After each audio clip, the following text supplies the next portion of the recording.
लोकसभा चुनाव से पहले समाजवादी पार्टी को लगा बड़ा झटका, जहां सपा के राष्ट्रीय महासचिव रहे व 4 बार के सांसद रह चुके लखीमपुर खीरी के बड़े नेता रवि प्रकाश वर्मा ने पार्टी से दे दिया इस्तीफा।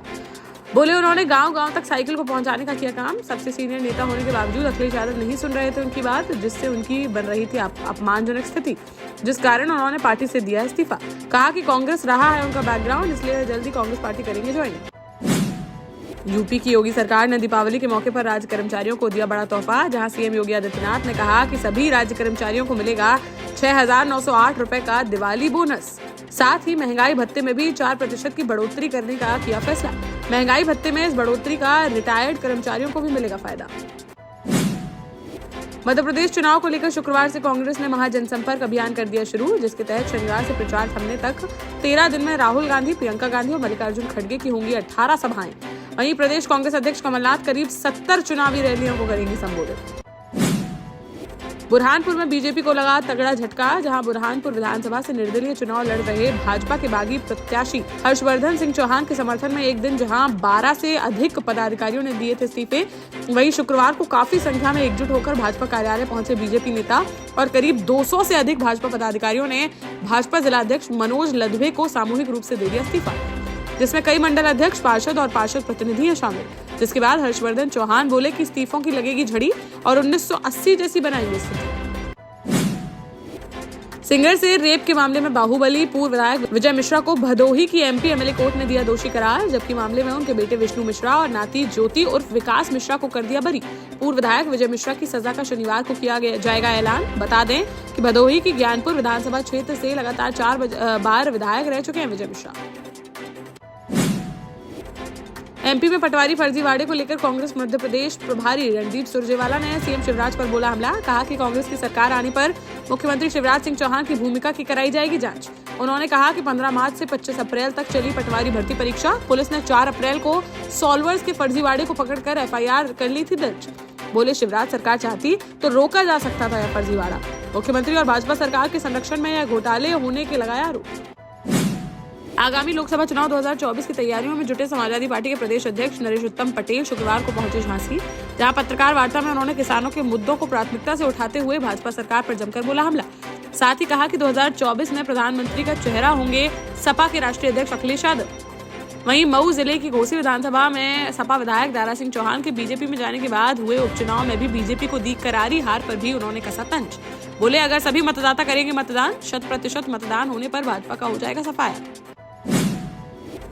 झांसी के मौरानीपुर से एक सपा पदाधिकारी ने किन्हीं कारणों के चलते छोड़ दिया अपना पदभार, जहां मौरानीपुर विधानसभा से सपा अध्यक्ष पीताम्बर पटेल रनियारा ने प्रदेश अध्यक्ष नरेश उत्तम पटेल को सौंपा अपना इस्तीफा, जिसमें उन्होंने कहा कि व्यक्तिगत कारणों के चलते वह पार्टी द्वारा दी गई जिम्मेदारी का निर्वहन करने में है असमर्थ, जिस कारण पद से मुक्त होने की कही बात। साथ ही कहा कि पार्टी के सक्रिय सदस्य के रूप में वे करते रहेंगे काम। भिंड विधानसभा में सपा प्रत्याशी को पॉलिटिकल हाई वोल्टेज ड्रामा करना पड़ गया भारी, जहां बीती शाम मोबाइल बंद करके समर्थकों से दूर हो गए सपा प्रत्याशी रविसेन जैन, जिसके बाद सपा प्रत्याशी को बंधक बनाए जाने का आरोप लगाते हुए उनके समर्थकों ने कोतवाली थाने का घेराव करना कर दिया शुरू। पुलिस ने तत्परता दिखाते हुए उन्हें पकड़कर पहुंची थाने, जहां उन्होंने सबके समक्ष घर वापसी की कही बात। वहीं इस पॉलिटिकल ड्रामे से उनके समर्थकों में भी देखने को मिला आक्रोश। इधर पुलिस ने आदर्श आचार संहिता का उल्लंघन के आरोप में सपा प्रत्याशी रविसेन जैन, सपा जिलाध्यक्ष नीरज यादव समेत 5 लोगों के खिलाफ एफआईआर की दर्ज।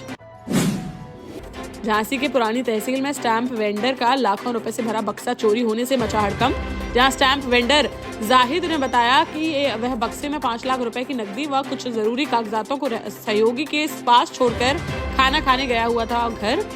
जब वह वहां से लौटकर आया वापस तो उसका बक्सा वहां से था गायब, जिस पर उसने तुरंत पुलिस को दी इसकी सूचना। मौके पर पहुंची पुलिस ने मामला दर्ज कर अज्ञात बदमाशों की तलाश की शुरू। अखिल भारतीय साहित्य परिषद के एक कार्यक्रम में शामिल होने के लिए शुक्रवार को जालौन पहुंचे पूर्व डिप्टी सीएम व राज्यसभा सांसद दिनेश शर्मा, जहां उरई में आयोजित कार्यक्रम के बाद मीडिया से बातचीत में उन्होंने सपा सुप्रीमो अखिलेश यादव पर साधा निशाना। कहा कि चुनावी मौसम आते ही लोगों को भ्रमित करने के लिए चाल ढाल, भेष और चुनावी रूप बदल देते हैं अखिलेश यादव। साथ ही बन जाते हैं मौसमी पंडित, पुजारी और मौलवी। बोले चुनाव में जाते हैं मंदिर और मस्जिद, मगर जैसे ही चुनाव खत्म होता है तो जन्मदिन मनाने जाते हैं इटली और पेरिस।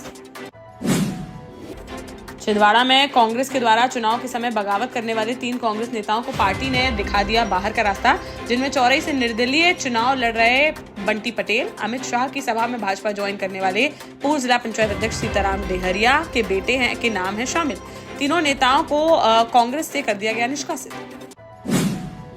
शुक्रवार को टीकमगढ़ जिले की खरगापुर विधानसभा पहुंचे सीएम शिवराज सिंह चौहान, जहां उन्होंने खरगापुर से भाजपा प्रत्याशी राहुल सिंह लोधी के समर्थन में चुनावी जनसभा को किया संबोधित, जिसमें उन्होंने कांग्रेस पर निशाना साधते हुए कहा कि कांग्रेस में जय और वीरू की चल रही है लड़ाई। कांग्रेसियों का कहना है कि कमलनाथ और दिग्विजय सिंह है जय वीरू। बोले अगर ऐसा है तो दोनों को राजनीति छोड़कर गाना चाहिए शोले फिल्म के गाने। वहीं सीएम ने भाजपा प्रत्याशी राहुल लोधी की मांग पर खरगापुर में शासकीय कॉलेज खोलने की घोषणा।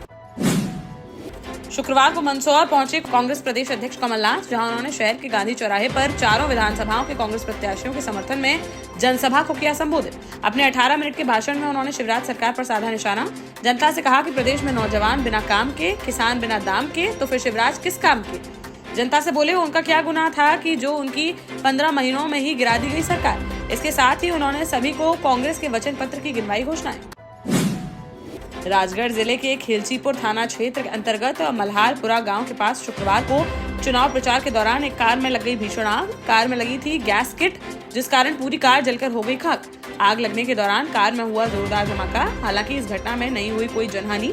कांग्रेस प्रत्याशी के चुनाव प्रचार में लगी थी गाड़ी, जिसमें बैठी हुई थी प्रत्याशी के सोशल वर्क का काम करने वाली टीम। आग लगते ही सभी ने तुरंत बाहर कूदकर बचाई अपनी जान। एमपी चुनाव में टिकट न मिलने से नाराज नेताओं की नाराजगी दूर करने में जुटी पार्टियां, जहां टीकमगढ़ में अब 2 कांग्रेसी नेताओं को दी गई बड़ी जिम्मेदारी। कांग्रेस के प्रदेश संगठन प्रभारी राजीव सिंह ने पूर्व विधायक अजय यादव को खरगापुर विधानसभा का चुनाव प्रभारी किया नियुक्त। वहीं जिला कांग्रेस कमेटी के महामंत्री व पूर्व पार्षद संजय नायक को प्रदेश सचिव किया गया नियुक्त। प्रदेश कांग्रेस अध्यक्ष कमलनाथ की अनुशंसा पर दोनों नेताओं को सौंपी गई है जिम्मेदारी। दमोह में सीएम शिवराज सिंह चौहान के आने से पहले भाजपा को लगा एक बड़ा झटका, जहां दमोह जिला पंचायत के पूर्व अध्यक्ष शिवचरण पटेल उर्फ बड्डा ने भारतीय जनता पार्टी से दे दिया इस्तीफा। इस्तीफे के बाद उन्होंने एक वीडियो जारी कर भाजपा पर उनकी उपेक्षा किए जाने के लगाया आरोप। छतरपुर में डिप्टी कलेक्टर पद से इस्तीफा देकर अपने गृहनगर बैतूल के आमला से कांग्रेस से टिकट की मांग कर रही निशा बांगरे की नाराजगी भी पार्टी ने कर दी दूर, जहां निशा बांगरे को कांग्रेस में बड़ी जिम्मेदारी सौंपते हुए उन्हें बनाया गया प्रदेश कांग्रेस का महामंत्री। प्रदेश कांग्रेस अध्यक्ष कमलनाथ के निर्देश पर की गई है नियुक्ति, जिस पर अब पूरे प्रदेश में अलग अलग विधानसभाओं में चुनाव प्रचार के लिए भेज सकती है उन्हें पार्टी। देश का जाना माना सैनफिन ग्रुप आपके लिए फिर लाया है झांसी में वास्तु के हिसाब से फ्लोर प्लान सहित एक शानदार टाउनशिप, जिसमें सुरक्षा की दृष्टि से सीसीटीवी, एक ही ग्रैंड गेट से एंट्री और एग्जिट, चौड़ी सड़कें, parking, car wash area, senior citizen and international fountain parks, swimming pool, gym, badminton, tennis आदि courts, school, hospital, shopping mart आदि कई सुविधाएं। इसीलिए तो हम झांसी में लोगों की पहली पसंद। 12 साल पहले अपने स्टार्टअप के साथ ही योग्य नेतृत्व, अनुभवी टीम और सक्षम सेंट्रलाइज और उत्तरदायी प्रबंधन के बल पर सबको घर गुणवत्ता के साथ समय पर घर की योजना के तहत सैनफिन समूह ने बहुत ही कम समय में 1500 से ज्यादा यूनिट्स को दिया है कब्जा। समय पर डिलीवरी से हमारे ग्राहकों में बड़ा है विश्वास और मिली है संतुष्टि। सैनफिन समूह ने बहुत कम समय में सैनफिन Ashok city, green homes residency, green homes city, सैनफिन Ashok valley, Delhi public school, सैनफिन शाखा, केन सैनफिन अस्पताल सहित कई अन्य परियोजनाओं के साथ नई झांसी के निर्माण में स्थापित किया है एक बड़ा मुकाम। तो आप भी आज ही आइए अपने परिवार के साथ और कीजिए अपने सपने साकार।